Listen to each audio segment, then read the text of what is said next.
secondary memory, ya. Nah, secondary memory ini selalu dibutuhkan, ya. Karena apa? Main memory memiliki kapasitas terbatas dan jika diperbesar menjadi tidak ekonomis, ya. Jadi terlalu mahal. Walaupun sekarang ada solusi dengan SSD, ya. Tapi nanti kita lihat SSD ya. SSD itu harganya masih jauh lebih tinggi dibanding HDD. Nah, ini ya, sebagai contoh di perpustakaan digital, menyimpan data, gambar, tulisan suara membutuhkan ruang hingga 100 terabit ya, atau 100.000 gigabit ya, terus berkembang. Hubungan antara memori dan secondary memory secara hierarki dengan kecepatan itu seperti ini ya. Jadi register itu paling tinggi, cache itu kedua, main memory ketiga, kemudian ada magnetic disk, kemudian ada tape sama optical disk. Ya, kalau tape sekarang sudah tidak ada. Digunakan di tahun 70-an ya. Kalau ini kita optical disk mungkin beberapa juga masih ada, tapi sekarang udah juga mulai ditinggalkan karena ada flash disk ya. Magnetic disk jadi hard disk ya, HDD. Ya, memori tadi sudah kita bahas, sudah kita bahas, register sudah kita bahas. Nah, jadi sisi secondary memory ini ada namanya floppy disk, menyimpan hingga 1,4 megabit ya, yang hampir tidak digunakan untuk saat ini. Mungkin untuk beberapa server ya masih ada menggunakan. Nah, kalau server biasanya jarang berganti. Server yang zaman-zaman dulu ya, zaman lama itu masih digunakan ya. Teknologi server biasanya tidak jarang langsung diganti ya, masih tetap digunakan, maka masih menggunakan floppy disk. Walaupun sekarang juga sudah sangat jarang. Kapasitasnya 1,4 megabit nih, ya, floppy disk kecil ya. Flash disk kita sekarang aja bisa sampai ukurannya berapa tuh? 16 giga ya. Sampai 16 giga. Kemudian ada namanya ID atau Integrated Drive Electronic. Nah, ini atau hard disk ya. ID disk, hard disk. Ini ada ukuran, kalau dulu paling kecil ya 10 mega hingga 544 mega, punya 4 head dan 32 sektor, 200 liter. Ini masih di sini. 4 head ya. 4 permukaan, sektor 32 dan tiap sektor ada 200 liter. Kemudian ini ukurannya sampai 504 megabit ya. Kemudian ada extended ID berukuran 504 megabit hingga 128 gigabit. Sambungannya digunakan 80 kabel kecepatan transfer. Nah, ini menggunakan kabel yang jumlah pinnya 80. Kecepatan transfernya ada 16 megabit per second. Ya, jadi tidak cepat gitu ya. Ini sampai gitu ya. Untuk ukuran yang lebih besar disebut dengan menggunakan serial ATA. Ya. Ini extended ID menggunakan serial ATA. Kecepatan transfernya hingga 150 megabit ya, per second. Ya, 150 megabit ya, ini megabit ya. Kita menggunakan sambungan 80 kabel. Tidak menggunakan lagi sambungan 80 kabel ya.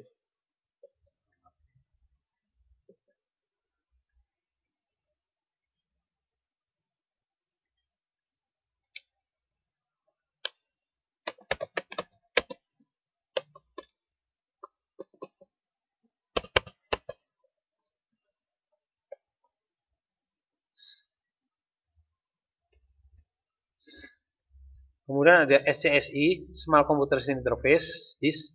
Serupa dengan ini, tapi memiliki transfer data yang sangat tinggi dari 5 megabit per second hingga 320 megabit per second. Nah, ini SCSI ya, sering namanya SCSI, SCSI. Jadi kalau kita menggunakan di sini, ya, sangat performanya bagus. Ya. Ini biasanya digunakan di server. Untuk jenis ID atau SCSI menggunakan materi HDD atau SSD. Kalau HDD menggunakan piringan, sedangkan SSD menggunakan chip yang saling dihubungkan. Nah, seperti ini. Ya, jadi kalau ini perbandingan ada HD. Nah, sekarang Anda bisa pilih ini kalau udah beli komputer, Anda bisa menggunakan yang model HD atau menggunakan SSD, ya, SDD, SDD ya, bukan SSD, SDD. Nah, ini menggunakan chip-chip, Ini kecepatannya bisa jauh lebih cepat dibanding menggunakan HDD. Ini jenis secondary memory.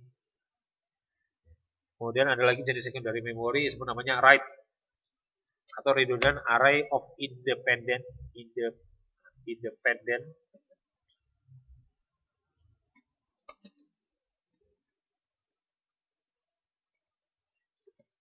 redundant array of independent disk. Ya. Ada bahasa lain adalah redundant array of inexpensive disk. Jadi tidak mahal.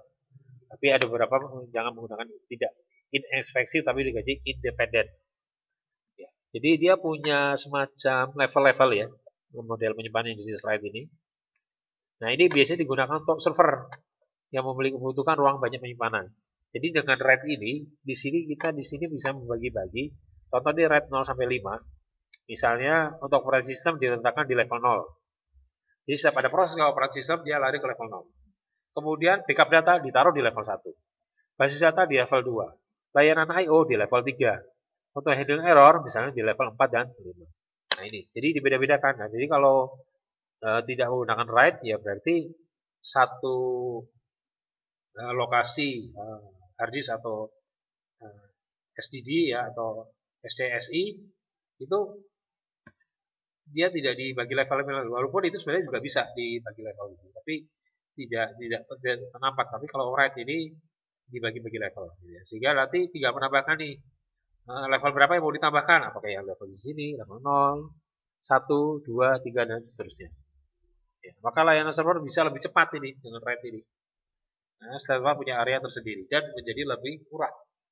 Ya, maksudnya lebih murah karena kalau nambahkan seperti ini, berarti kita nambahkan seluruhnya. Tapi kalau ini cukup nambahkan satu bagian. Nah, ini namanya jenis RAID ya, redundant array of independent disk. Ini ditaruh di server. Kemudian ada lagi yang namanya bentuk CD-ROM. Nah, ini sekarang hampir jarang digunakan. Ya, karena sudah perkembangan sekarang pakai flash disk gitu ya. Tapi CD-ROM masih digunakan mungkin untuk CD-CD musik ya, masih. Kemudian ada jenis VCD, bisa menyimpan video. Ada jenis DVD. Perbedaannya adalah ukurannya tersimpan. Ya, CD adalah 600 MB dan kalau DVD bisa sampai 4 GB. Kemudian ada lagi namanya teknologi Blu-ray.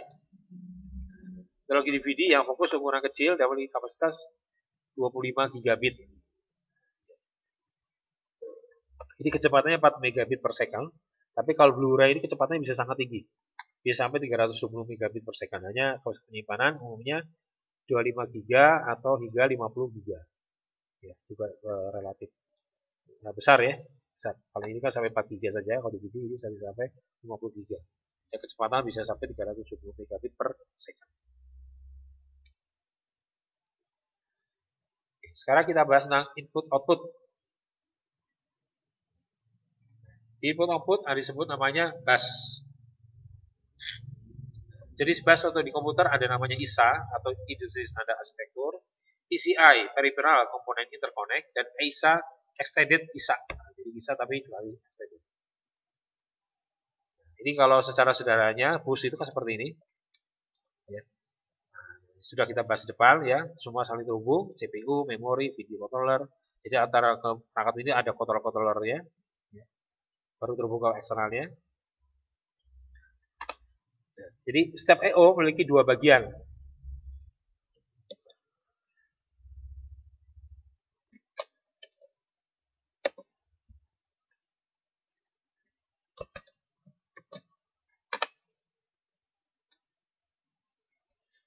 Dua bagian yaitu bagian controller ya dan bagian koneksi ke perangkat itu sendiri. Ya, ini bagi step I/O. Tugas bagian controller adalah mengendalikan jalur bus yang digunakan untuk proses read atau write dari setiap perangkat I/O yang terhubung. Ini ya, jadi controller itu mengatur ini saat ini read, saat ini write ya, tidak bersamaan. Perangkat I/O yang menggunakan read tanpa keterlibatan CPU adalah, nah ini bisa saja mengendalikan ini bisa CPU, bisa aja bukan CPU. Nah itu adalah namanya menggunakan DMA atau Direct Memory Access. Nah, jadi CPU tidak terlibat. Nah ini tentunya dengan DMA ini bisa mempercepat proses. DMA bertugas menjaga jalur bus hingga proses komplit, kecuali ada proses interupsi maka proses akan dihentikan. Jadi DMA akan menjaga jalurnya digunakan selama dia bukan interupsi. Kalau ada request tapi bukan interupsi maka dia tidak dilayani. Tapi kalau interupsi maka akan dilayani dulu, nanti baru kembali lagi. Jadi jalur bahasa stop dulu, digunakan yang lain. Jika jalur bahasa yang akan digunakan secara bersamaan, maka bisa juga ini ada digunakan bersamaan.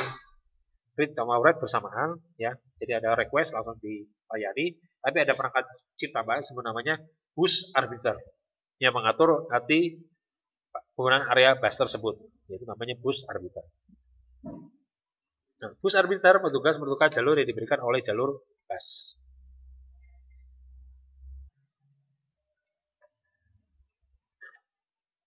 Jika suatu proses sedang jalan dan ada request I/O misal dari printer dan dijamin akan diberikan, maka proses itu disebut dengan cycle stealing. Dan ini akan memperlambat kerja komputer. Jadi bisa jadi kita mau ngeprint nih, ini padahal lagi proses yang lain. Dia ngeprint kan biasanya sesuatu yang pasti akan terlayani ya. Begitu printer itu siap, maka disebutnya adalah cycle stealing. Tentunya ini membuat komputer pasti akan jadi memperlambat. Karena jalurnya nanti akan diganti-gantinya digunakan ataupun dipersempit areanya digunakan. Untuk lebih cepat, untuk kecepatan tinggi biasanya menggunakan jalur PCI. Nah, tapi dalam implementasi tetap menggunakan jalur bersama ISA. Jadi umumnya ini menggunakan ISA gitu ya. Tapi sekarang sudah juga menggunakan PCI. Ini digambarkan seperti ini contohnya. Jadi ada ISA bus terhubung ke modem, ISA, kemudian printer controller dan sebagainya. Kemudian bisa juga dia langsung ke PCI bus. Ya, misalnya untuk network, untuk video controller yang kecepatan tinggi, SCSI, ini kan butuh juga kecepatan tinggi ya. Seperti ini PCI bridge untuk CPU channel, main memory. Nah, nanti ada ISA bridge, penghubung antara jalur PCI dan jalur ISA. Jadi jalur bus yang ada dalam satu sistem komputer. Oke, sekarang kita lihat bagian terminal. Ini masih I/O. Ada keyboard, monitor, dan video RAM. Nah, keyboard seperti ini ya. Nah, ini sudah tidak asing. Hanya kalau Anda mungkin Anda lihat bahwa keyboard itu selalu di organisasi dia terbagi ada bagian namanya key untuk mengetik, untuk sistem, untuk aplikasi, untuk fungsi, untuk numerik, untuk kursor, dan untuk enter key dan lainnya. Nah, ini terbagi di sini. Nah, secara standar seperti ini. Ya, jadi kalau warnanya biru, ya ini berarti sebagai key. Nah, ini jadi dalam satu keyboard ya tidak asal misalnya udah keyboardnya seperti ini, tapi punya fungsi. Makanya aplikasi misalnya dia mau fungsinya sebagai menjalankan aplikasi, pilih ya bagian-bagian di sini. Ya, diklik di sini. Kemudian ada sistem key ya. Nah, ini kalau dia mengarahkan ke sistem, maka menggunakan yang di sini. Tapi kalau untuk nanti input, maka menggunakan di sini. Walaupun habilitasinya bisa saja ini menjadi typewriter key, tapi tidak lazim ya. Jadi dalam misalnya Anda membuat satu aplikasi yang juga dilihat menggunakan keyboard itu terhadap pembagian-pembagian di sini. Apakah sebagai fungsi, numerik, kursor, enter, sistem, atau application, atau typewriter di keyboard. Kemudian monitor. Nah, monitor adalah menampilkan hasil dari proses atau input ya, jadi terdisplay.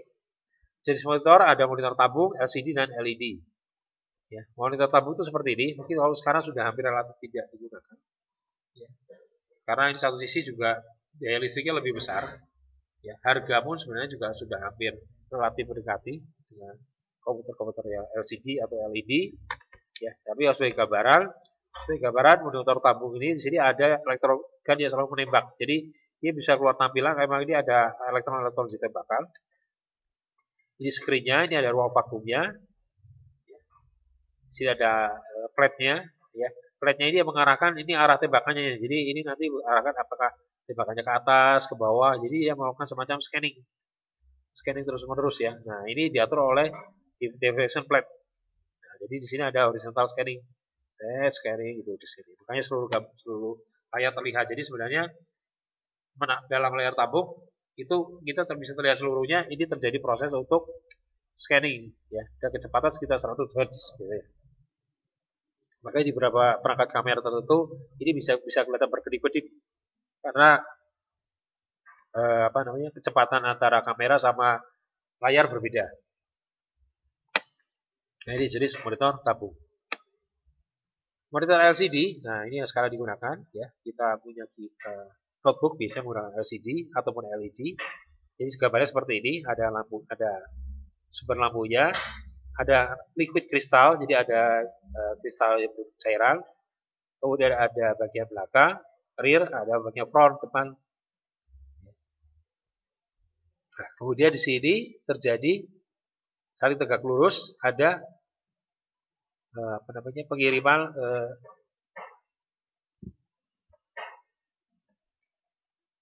pengiriman semacam sinyal ya, semacam sinyal. Nah, pengaturan sinyal inilah yang nanti membuat kita jadi terlihat di monitor. Ya. Pengaturan sinyal ke liquid kristalnya. Oke. Video RAM, nah, kalau LED ini saya tidak bahas ya, tapi LED itu kurang lebih gambarannya mirip-mirip seperti lampu ya. Hanya dia lampu LED-nya punya beberapa warna, ya punya beberapa warna. Nah, di situ nanti ada satu rangkaian yang mengatur warna apa yang dikeluarkan dari lampu LED tersebut. Dan jumlah lampunya adalah yang tergantung lebar dari monitornya. Ya, lebar dari monitornya, kemudian nanti akan keluar warnanya sesuai data yang dikirim ke monitor tersebut. Itu LED. Kemudian ada namanya video RAM. Baik tampilan CRT maupun TFT diperbarui 6-100 kali per detik kecepatannya. 100 Hz ya. Dan ada memori khusus untuk mengirimnya adalah sebut RAM video. Ada kartu kontrol tampilan. Memori ini memiliki satu lebih petabit yang memiliki layar. Pada layar dengan katakanlah 1600 kali 1200 elemen gambar yang disebut dengan pixel RAM. Ya, jadi kita resolusinya berapa ini seperti resolusi ya. Nah, misalnya di sini tentunya dengan 1600 kali 1200 berarti dia butuh berganti-ganti ya, berganti-ganti data-data yang diambil. Misalnya di sini per pixelnya adalah butuh 3 byte untuk proses per pixelnya. Jadi kan 1200 kali 1200 3 byte. Maka ini kalau kita kalikan berapa memori yang dibutuhkan untuk mengakses RAM tersebut ya. Nah, di sini 1600 kali 1200 kali 3 maka 5,5 gigabit. Nah, penggunaan RAM ini ada dua cara. Ada yang sekarang kalau menggunakan ada VGA card-nya berarti dia menggunakan memori dari VGA-nya. Ada juga menggunakan dari memori dari RAM tersebut. Sehingga di sini ada beberapa komputer untuk menghemat biaya tidak menggunakan RAM dari VGA tapi menggunakan RAM dari memori yang bawaan dari komputer. Sehingga 5,5 bit ini dipakai untuk RAM video. Dan kondisi ini makan banyak waktu CPU untuk memprosesnya. Maka ditambahkan biasanya untuk video RAM, tambahkan namanya port AGP atau Accelerated Graphic Port yang memiliki data 252 megabit per second. Transfer perubahan datanya, jadi per detiknya bisa mengirimkan data sampai 252 megabit per second. Itu menggunakan port AGP. MICE ya atau MOS. Nah, ini MOS ada 3 jenis, ada mekanik, optikal, dan optomekanik. Saya nggak bahas mekanik sama optomekanikal ya. Sekarang digunakan optikal. Ini sebenarnya juga menggunakan. Kalau yang ada pakai sekarang pada umumnya menggunakan optikal. Ini versi lama gitu ya, biasanya banyak masalah. Nah, sekarang menggunakan optikal. Yang memiliki LED ya, tank emitting dioda dan detektor foto di bagian bawah. MOS optik digunakan di atas plastik khusus yang berisi kotak persegi panjang. Ya. Jadi maksudnya Anda letakkan di satu tempat plastik.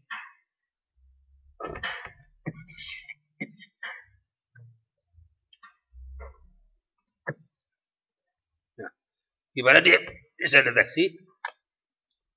Nah, di sini ada persilangan garis yang melihat perubahan jumlah cahaya dimantapkan kembali oleh. Jadi ada dua sensor ya, dua sensor di situ, fotodetektor. Terus ada lampu LED, nah ada persilangan garisnya. Nah, persilangan garis itulah yang nanti akan dibaca sehingga akan menggerakkan si MOS itu ke lokasi layarnya seperti Anda lihat di saya ini.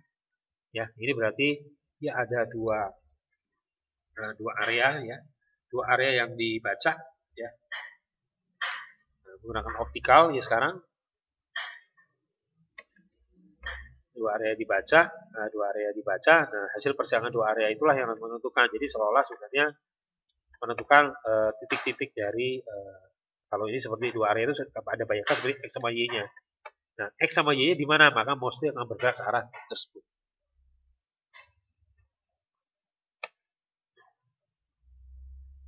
Printer. Nah, printernya ada namanya monochrome printer sama color printer. Ya. Monochrome printer ini ada yang model metrik, inkjet, sama bubble jet. Nah, tiga ini sebenarnya punya prinsip kerja yang sama. Dia mengirimkan suatu dot-dot. Kalau resolusi rendah menjadi kasar seperti ini. Tapi kalau resolusi tinggi dia makin merumpuk, makin rapat.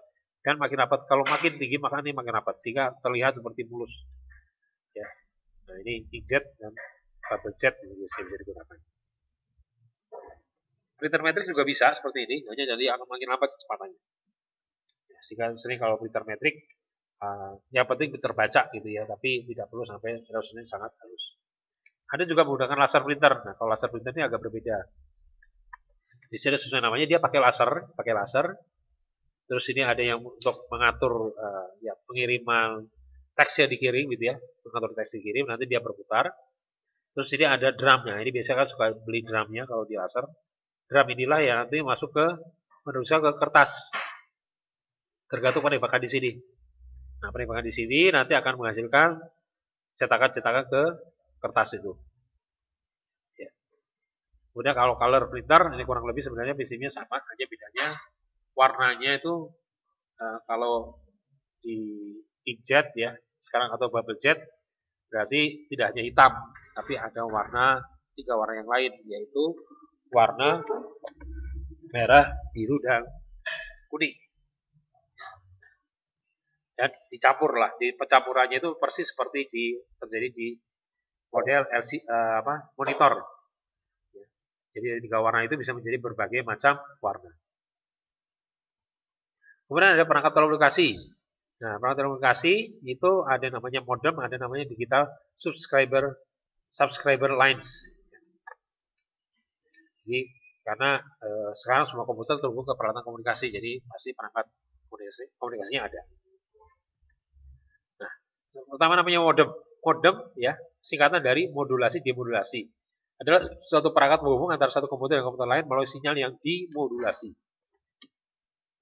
Dimodulasi ya. Modulasi itu apa? Modulasi adalah proses perubahan yaitu vary satu gelombang periodik sehingga menjadikan satu sinyal mampu membawa satu informasi dengan proses modulasi. Nah, ini seperti ini contohnya ya. Kita punya data seperti ini. Nah, ini bentuk datanya yang mau dikirim seperti ini. Nah, ini tegangan ya, 0, tegangan 1 berarti 5 volt. Kemudian dimodulasi untuk yang 0 garis, yang ke atas menjadi bentuknya seperti gergaji ini ya. Ini garis gergaji, ini garis, ini gergaji. Ya. Nah, di sini sebutnya adalah ini low amplitude, ini high amplitude.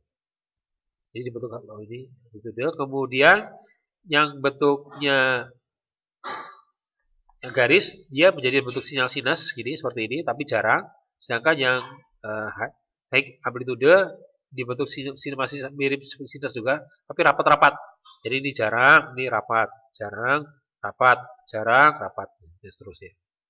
Kemudian diganti yang mana? Ini yang nanti mau dikirim nih, ya, di modulasinya ini. Nah, jadi bentuknya seperti ini, menjadi bentuknya seperti ini. Kemudian yang bentuknya ini 1 dia menjadi seperti ini. Kemudian yang 0 dia jadi seperti ini. Nah, yang 1 jadi seperti ini. Ada lihat bentuknya mirip ya, sama ya. Nah, hanya di sini, nah ini 0 ya, berarti ini kebalikannya ya. Nah, ini yang 1. Kemudian yang seperti ini, nah ini menjadi seperti ini. Ya, nah ini jadi ini dan ini seperti ini lagi. Nah, ini proses namanya proses modulasi. Nah, dalam pengiriman data itu dikenal namanya dalam modal namanya baud rate. Baud rate adalah jumlah bit atau digit biner yang bisa dikirim oleh sebuah komputer per interval waktu. Ada yang mengatakan per detik gitu ya, tapi sebenarnya lebih tepat per interval waktu karena interval waktu bisa per detik, bisa per 0, sekian detik gitu ya. Nah, misalnya kecepatan misalnya tertulis 9600 baud rate, maka dalam setiap interval waktu dapat mengirim 9600 bit.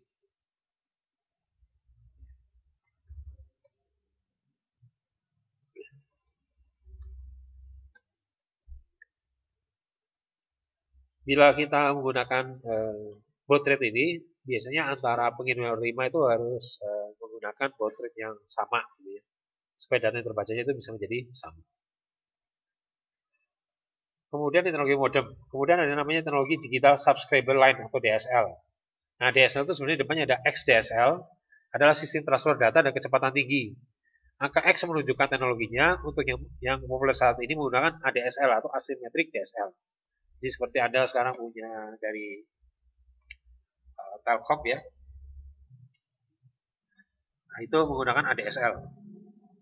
Di rumah Anda bisa pakai telepon dan bisa pakai juga internet ya. Nah, itu menggunakan ADSL.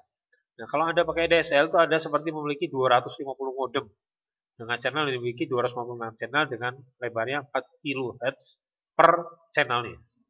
Nah, ini pembagiannya bagaimana? Jadi untuk suara itu, makanya kenapa bisa dia nggak tercampur antara suara sama telepon? Nah, di channel 0 sampai channel 0 untuk jalur telepon, 1 sampai 5 tidak digunakan karena untuk suara, untuk voice. Jadi kalau telepon ini digunakan untuk voice. Nah, sedangkan yang lainnya untuk upstream sama downstream ya. Nah, seperti ini digambarkan, misalnya untuk upstreamnya, ini downstreamnya. Nah, ini ya. Jadi makanya kecepatannya bisa sangat tinggi kalau pakai ADSL. Jalur penghubungnya ya bisa menggunakan fiber. Ya. Instalasinya seperti ini. Jadi ini kalau dari perusahaan teleponnya ada voice, switch voice-nya yang sama. Nah, sekarang digabung sama data. Kalau dulu kan cuma telepon ya atau nelpon. Sekarang digabungkan sama untuk data ya yang ke ASB. Nah, di sini masuk ke sini, ini ada splitternya yang seperti ini. Nah, dia masuk ke NID ya. NID, dari NID nanti dipisahkan mana ke jalur telepon, mana ke jalur ADSL modem. Kalau kenyataannya sekarang ini bisa menjadi satu ini. Ya. Jadi satu splitternya ada di dalam si ADSL modemnya. Ya, masuk ke internet. Jadi ada makanya bisa untuk telepon dan bisa untuk internet.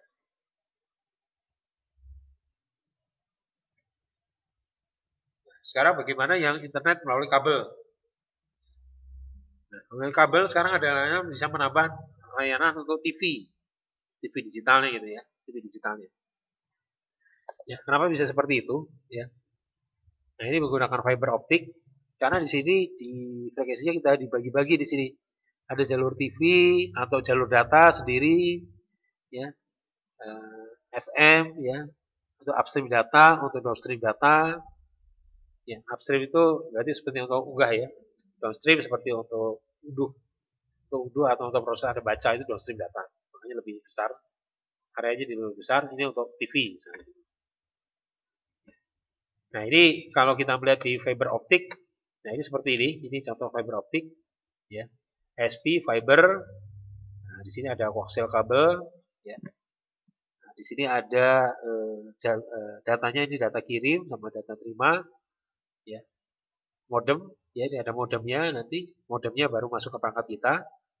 Ya, jadi perangkat kita kan ada modem ini kalau lewat kabel ya. Kalau sekarang mungkin lewat WiFi. Modemnya berarti di WiFi-nya itu sendiri. Nah, ini digambarkan kurang lebih seperti ini gambarnya. Ya, DSP, fiber, head unit, dan ada modem. Ini internet melalui kabel. Kemudian ada perangkat digital kamera. Perangkat digital kamera sebenarnya prinsipnya sama seperti kamera-kamera zaman sebelumnya. Hanya kalau kamera sebelumnya menggunakan film. Tapi kalau kamera saat ini menggunakan namanya CCD atau Charge Coupled Device yang peka terhadap cahaya. Jadi ada atau menggunakan CMOS. Ya, jadi ada menggunakan CMOS dan menggunakan CCD. Jadi kalau ada gambar maka dia terekamnya jadi terbalik ya. Ini sesuai dengan teori optik. Ya, di sini ada nanti mengatur diafragma pencahayaannya, lensanya gitu ya. Nanti bisa jadi di zoom. Besarnya banyak cahaya masuk diafragmanya. Di sini ada CPU, ada RAM, ada flash memory ya. Nah, di sini inilah yang disebut namanya CCD. Yang nanti perangkat yang dekat terhadap cahaya. Untuk format fotonya sekarang secara standar menggunakan model JPEG atau Joint Photographic Expert Group. Terakhir, ini mengenai organisasi komputer, yaitu mengenai karakter kode. Setiap komputer memiliki serangkaian karakter yang digunakan. Minimal set ini mencakup 26 huruf, 26 huruf besar, huruf kecil, angka 0 sampai 9, satu set simbol khusus seperti spasi, titik, tanda minus, koma, dan carriage return, ya, enter. Nah, diberi nomor ya, untuk mempersembahkan karakter ini nanti diberi nomor, misalnya A1, B2, C26, plus 27, 28, dan seterusnya. Pemetaan karakter ke bilangan bulat disebut kode karakter. Ya. Bahwa sangat penting komputer yang berkomunikasi menggunakan kode yang sama, atau mereka tidak akan dapat memahami satu sama lain. Ya. Ya, jadi dengan adanya karakter kode ini adalah sebenarnya untuk supaya komputer itu mempunyai bahasa yang sama. Ya, kalau tidak ada bahasa sama, maka tidak bisa saling komunikasi. Nah, ini ada dua sekarang yang digunakan, yaitu menggunakan ASCII dan Unicode. ASCII yaitu American Standard for Code Interface Interchange, dan Unicode adalah untuk mendukung pengembangan biasanya untuk ke bahasa program seperti ke Java dan lainnya. ASCII seperti ini ya, ini karakter ASCII 1, 0. Terus Anda lihat misalnya kalau huruf ya, nah ini karakter 0 itu 30, 1 itu 31, makanya kalau Anda di sini mungkin sudah biasa dengan program gitu ya. Kalau Anda mau manggil huruf-huruf di sini, yang Anda menggunakan karakter ASCII. Kalau di bahasa C mungkin terlihat ya. Nah, saya di sini. Kalau huruf A ini kapital, A besar, kalau A kecil 61. Tapi kalau A besar 41. B besar 42 dan seterusnya. Nah, ini menjadi library yang sama untuk di setiap komputer. Nah, menggunakan kode ASCII. Sehingga antar komputer nanti akan bisa saling berkomunikasi. Oke, demikian untuk perkuliahan hari ini. Terima kasih. Wabillahi taufiq wal hidayah. Wassalamualaikum warahmatullahi wabarakatuh.